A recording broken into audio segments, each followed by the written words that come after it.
Hello and welcome, everyone, and welcome to my friend Pam Schmidt.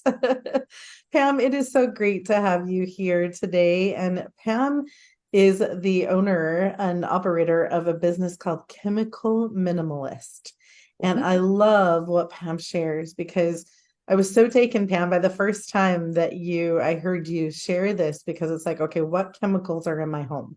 It's like, what do I have that is causing any kind of toxicity and whatever it is? And I'm so glad to have you here today so that you can share with people because I just don't think people are aware, Pam. So what tell people a little bit more about what you do and how you came to create this. Thanks for having me today, Dawnese. Yes, I love geeking out on ways that we can eliminate toxins in our lives. And primarily, I look at three areas. One is toxins in the home. Typically, it's our cleaning routines. Number two, it's toxins. I'm drawing a blank. In our foods that we eat, and making healthier food choices and kind of recognizing those ingredients that we need to just eliminate. And then number three is toxins that have been in our bodies. Those two prior to bring a lot of toxins to our bodies, but my latest geek out is parasites, and those are highly toxic, and 9 out of 10 of us have them in America, not That's just third world countries. that's a scary thought. And Yeah. having had some myself at some point and most of my children. And so that's really interesting. And I want to make sure. So it's the toxins that are in our home, Mm-hmm. the additional toxins that we're adding, the toxins in our food that we Mm-hmm. may be completely unaware of, Mm-hmm. and then the toxins that already exist in our body, and in particularly including parasites. Yes. Wow. And, Okay. in these last couple of years, we've been trying to comfort ourselves by fighting off germs by adding more chemicals than ever before.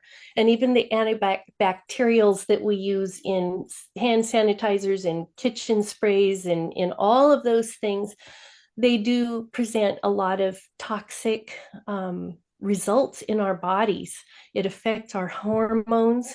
And, when you have young children, it affects the sexual development hormones. Not that we're bringing them into that, sexual world early, but they're developing all those years.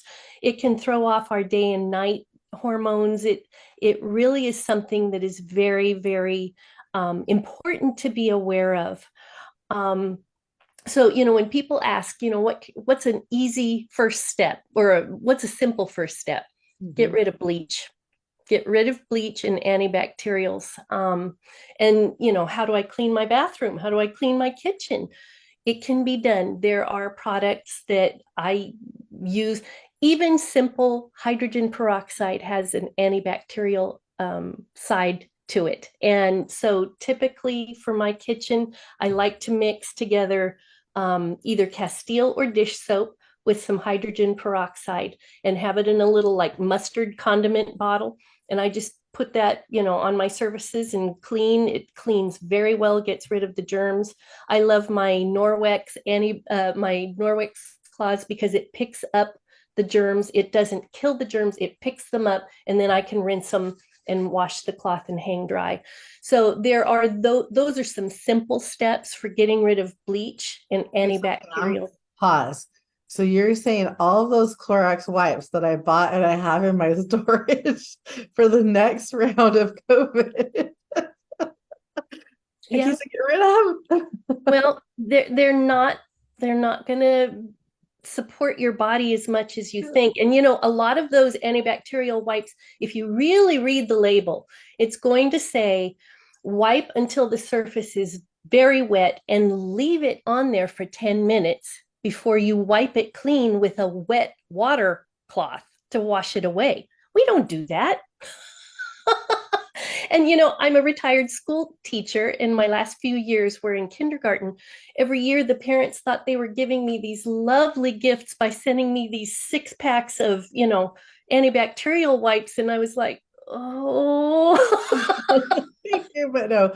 Okay, so talk to us a little bit more about what does that cost? Because I think that's really key for people to understand. And I want to know, like using these wipes, how is it? So bleach, I get like there's toxicity. I get really wheezy when I'm around bleach. But what does it create in our bodies? And what is the purpose and intention of us to get rid of these Clorox wipes that I've collected? Well, again, depending on whether those Clorox wipes have bleach in them or the antibacterials, they'll take different effects. The bleach will affect the respiratory. It does affect your endocrine system, which is a hormone system. Um, Same with the antibacterials. Those will also impact your endocrine system, your hormones. It can lower your immunity. Your body stops taking care of so much of it because, these germs are supposedly being killed, but it weakens the immune system. So, we really need to look a different direction. And you can make your own hand sanitizer. I know that's not handy, but it can be done with aloe gel and, specific essential oils. Some people add a little alcohol, but, that can have its own mild toxicity. Um, I just wash more with soap and water. And, when it comes to a surface, like, cleaning off desks or whatever, again, I'm back to that Norwex cloth because you wet it with water, it picks up the germs, you take that cloth, you rinse it, and when you hang it dry, it has self-purifying properties in it.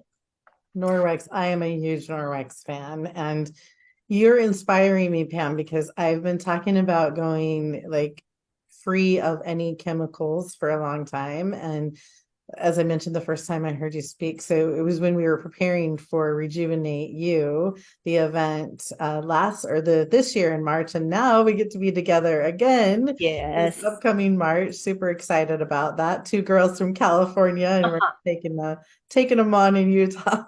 Yes, absolutely. It's exciting. And you inspired me, Pam, because it always seemed daunting to me to get rid of the things that were so easily accessible at the store that I can, just Right. walk into Target, Walmart, whatever, and buy them. And you're making like I'm hearing Castile soap, like, and then you said mentioned some hydrogen peroxide, Mhm. adding some.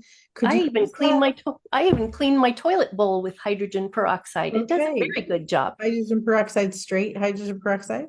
Yeah, Okay. either that or I'll use baking soda. Okay. They both have germ killing ability and get rid of fragrance, stinks. Yeah, those baking soda for sure. So could you the soap, could you water it down and put it in a spray bottle and it would Yes. be efficient as well? I'm Yes. super excited. Yeah.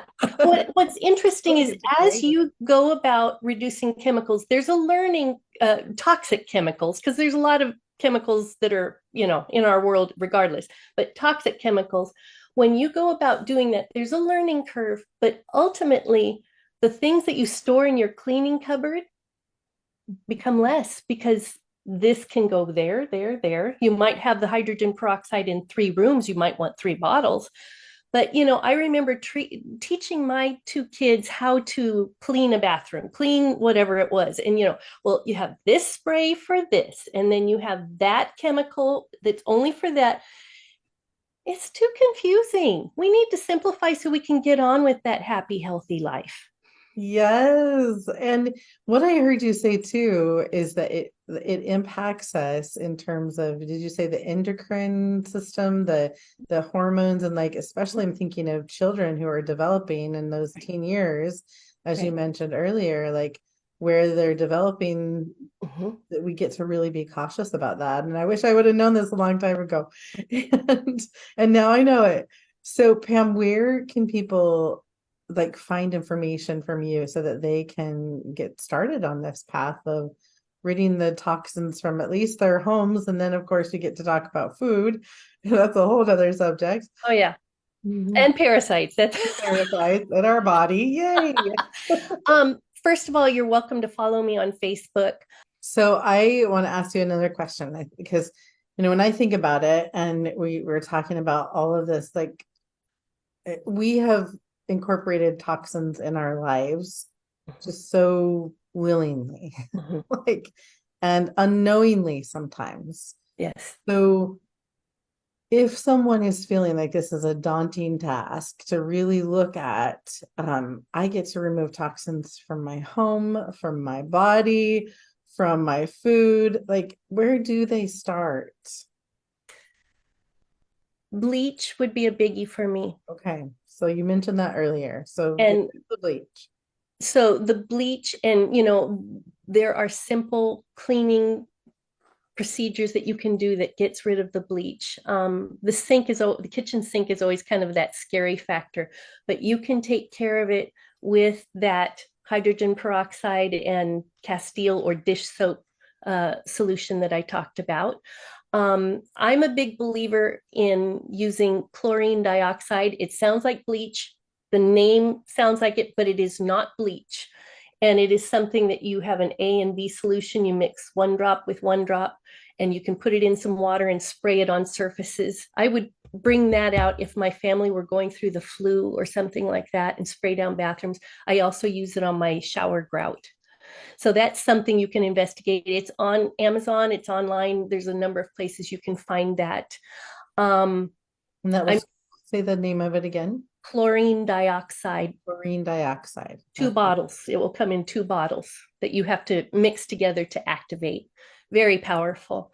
And so those would be some important steps. Did you know that there's bleach used in making sugar refined and white and pretty? Did you know Mm. that bleach is used in making flour refined and white and pretty? This is why we need to be very careful about our processed foods, our packaged foods.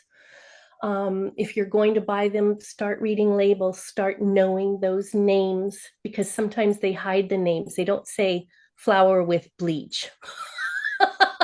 They're not going to tell you that. What do they say? Like some on the sugar and flour. What do people Well, it watch for? it could just say sugar. It could say sucrose. It could say refined sugar.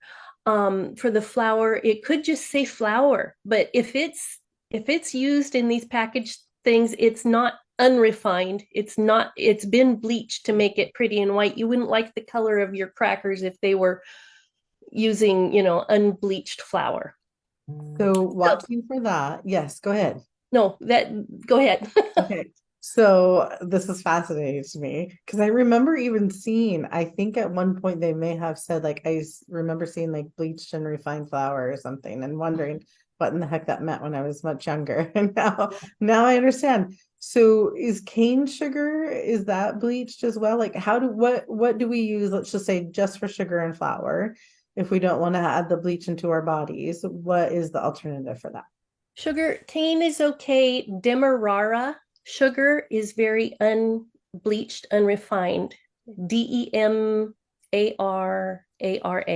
Demerara. I've And never heard of that, Pam, and I've heard of a lot of different foods.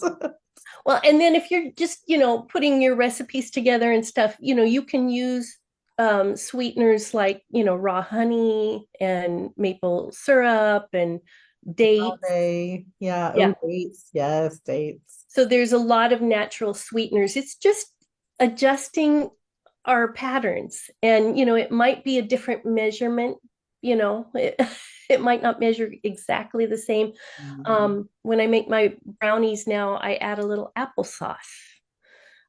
Because I use the Demerara sugar, it's a little bit drier. So then I add some applesauce in there and it makes it good. And I have to admit, there's still are times when I can't avoid it and we have, foods that have these things in it. But if we lessen it, it's really going to support our health in good ways.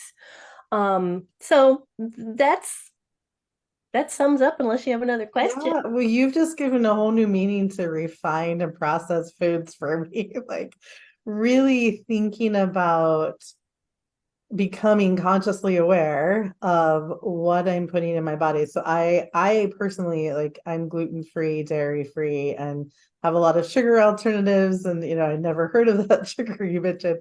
I'm gonna have you spell that down below in the comments for everybody too. And I appreciate being aware of like why too, the impact, it's toxins. Mhm. So the toxins create in our bodies what? And and the parasites. When we talk about all this, how does it really impact our body, Pam? So we can become consciously aware why we Mhm. want to make these shifts. You know, all of these things that we've brought up definitely make our bodies struggle enough to do just the basic functions that it depletes us of the clear-headed thinking that we need. It depletes us to the point that we might miss some of those messages from God.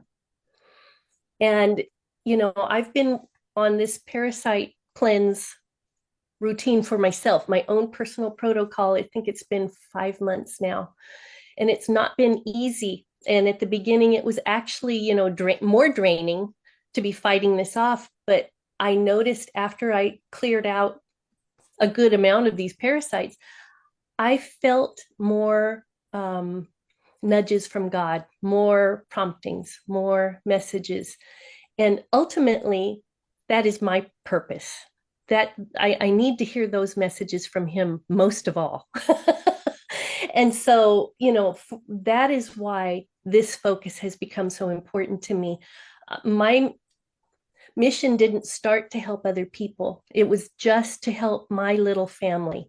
Mhm. My husband had tuberculosis over 30 years ago, and it was a very deadly strain. So they treated him with chemo strength medicines that saved him, but it left him with medically induced lupus and, reduced stamina. So my search for all the supportive things began there. And it began with using vinegar to clean the floor, and I was still at that point taking my kids to the doctor and not happy if he said, you don't need a prescription. I wanted that prescription. So, it's not like I started my life this way. It's like over time, slowly things changed, and I just got deeper and deeper into it. And then eventually just was sharing it with friends. And I keep saying it lately, I shared it with friends in the lunchroom. That was it.